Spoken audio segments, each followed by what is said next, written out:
Michael Jameson and Wonky Donkey Sound Studios is pleased to introduce our next guest, Alan Sargent. Welcome to the show, Buzz. Hey, good morning. All right, it's a pretty chilly morning out there today. Yeah. All right, so I would like to just ask a few questions here. For instance, the first question is, how did you first get interested in music, and what inspired you to become a musician? Well, I guess it started in elementary school. I had a real good music teacher, and he always said, you got a pretty good voice, so I would steer you in the direction of vocal. Right. So that's pretty much how I got started, and then later on in life, a couple of other musicians gave me an opportunity to sing with them, and I sat down and started singing with them, and before too long I was in a garage band. Excellent. Yeah.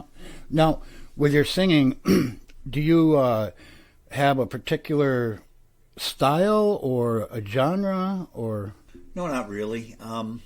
Over the years, we played a mix of music in the different bands that I was in, and it basically ranged from country music to oldies to 50s, 60s, to classic rock, and oh, great. Even some modern stuff, modern country and stuff like that. Awesome. All right. Now, can you tell us about your creative process when writing and recording music? Is there a certain way that you do the creating process of writing your songs and then producing them, or how do you go about doing that with your own songs? I don't necessarily. I have no skills whatsoever as far as producing anything. I have written a couple of songs. They're basically my own creations and my own lyrics, and I put my own music to them, but I've never really put them on CD or anything. I sang professionally in a professional studio in Manhattan. I won a contest and got 5 hours studio time there, so I did cover songs there. Oh, great, Manhattan. Wow. Who are some of your biggest musical influences, and how have they impacted your work? Well, I guess Leonard Skinner would be my influence. Leonard Skinner, okay. When I first got in my real rock band in the late 70s, they were up and coming, and I tried 10, 12, 13 of the songs that they were doing, and we ended up doing 6 or 7 in our own band, Right. But they were a big influence to me, and Johnny Cash. Back in the day, Hank LaFave's dad, Roy, he used to have a band in town here, and oh yeah, Lloyd Jarvis and all those guys. They were playing in this place called the Gaslight Pub. I don't know if you ever heard of it or not. Whereabouts was that, the Gaslight Pub? It was down on the street next to State Street that runs down to the park there. Okay. There was another street over there. There's no longer there anymore. Oh, okay. But where the Green Bridge was, the street ran all the way down. Yep. On Lake Street there. Yep.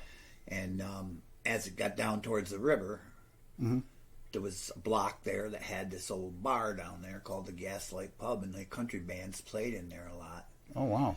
And I was 12 or 13 years old and stood outside and watched them, through the window. Hank's dad called me in one time and said, "Come sing a song for us." Right. So right. I went in and sang a song, and he kind of got me started along that way too.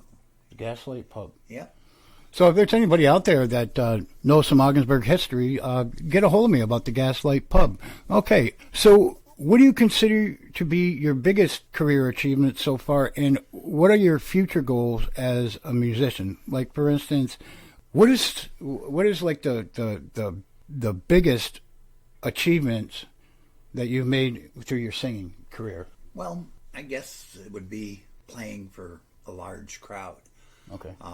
We played at Thompson Park in Watertown back in, I guess it would be 83 or 84. Okay.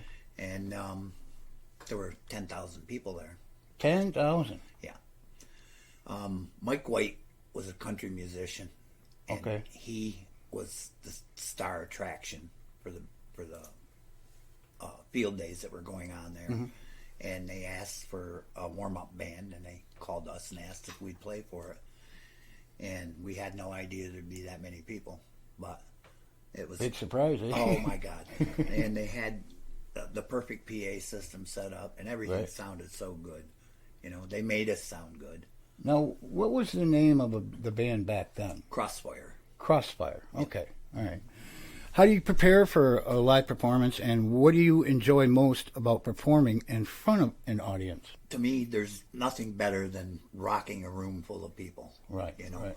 just making them get up and dance, tap their toes, clap their hands. You know, Right. whatever makes the music get inside their soul. You know, Mm-hmm. if I can make them happy through my performance, then that's what I do. Right. And also, like with me as a guitar player, I would like to kind of read the crowd, like, you know, and I'm sure you've done that too. Sure. Just kind of study the crowd and see what they're interested in, what's not working, and what is working. Right. Okay. Can you discuss any notable collaborations or projects you have worked on with other musicians or artists? Well, I had a band called Sweetness. Okay. And it was when I was working in corrections, and we were from the Hudson Valley down there where I worked. And we had a custom cabinet maker that built his own guitars, Oh, wow. and a real estate agent played extremely well, and a drummer that was 17 years old played this double kit, and they were phenomenal. These guys are probably some of the best musicians I've ever played with. Oh, wow. We played 5 gigs and broke up. And that was it, eh? Yeah. Now, what was the name of that band again? Sweetness. Sweetness. Okay. All right. So do you obviously played around the Hudson Valley area, or? Yeah, New York City actually. Oh, wow. Played in Brooklyn. Played in the Bronx a couple times. Played out on Long Island. You know, Wow. it was a lot of fun. It's a lot of fun. Got paid a lot more down there. Oh, yeah. That's amazing. So how do you balance your artistic vision with commercial considerations when making music? I guess this question would be for like if you were approached by a big time, high valued record company, and let's say they want you to record a song for something that you were not comfortable with, but the money bucket came in. I mean, how would you approach that?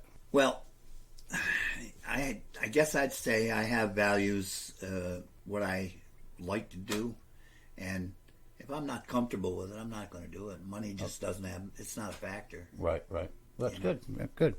All right. So how do you stay motivated and inspired to create new music, and what advice would you give to the aspiring musicians, the other young ones coming up in this generation?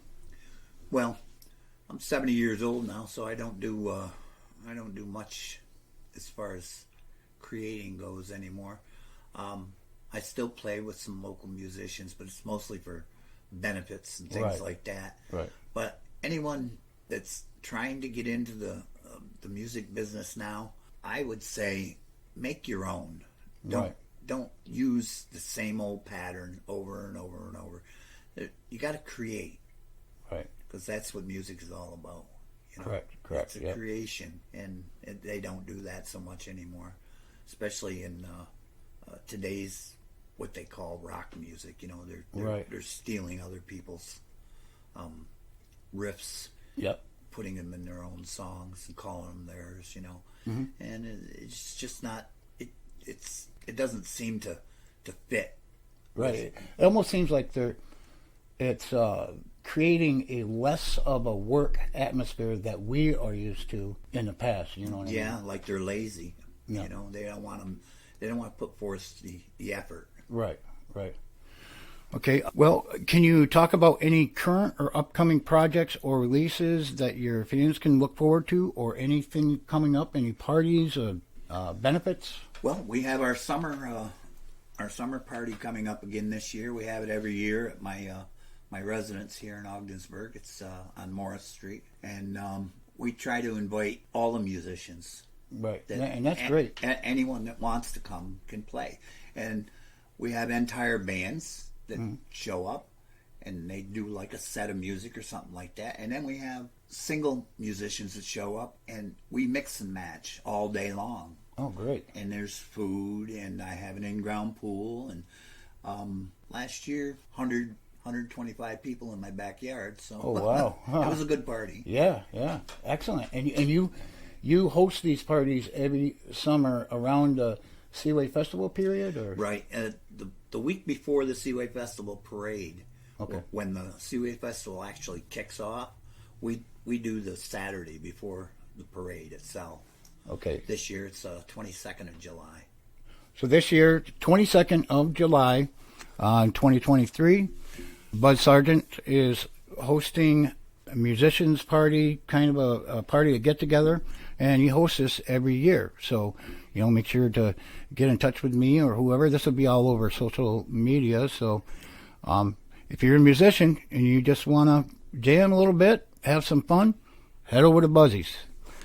Okay, well, I guess that's it for today, Buzz. And I really appreciate you stopping over and becoming a part of the show. And we'll talk to you next time. I appreciate that. Thanks, Mike. Thank you.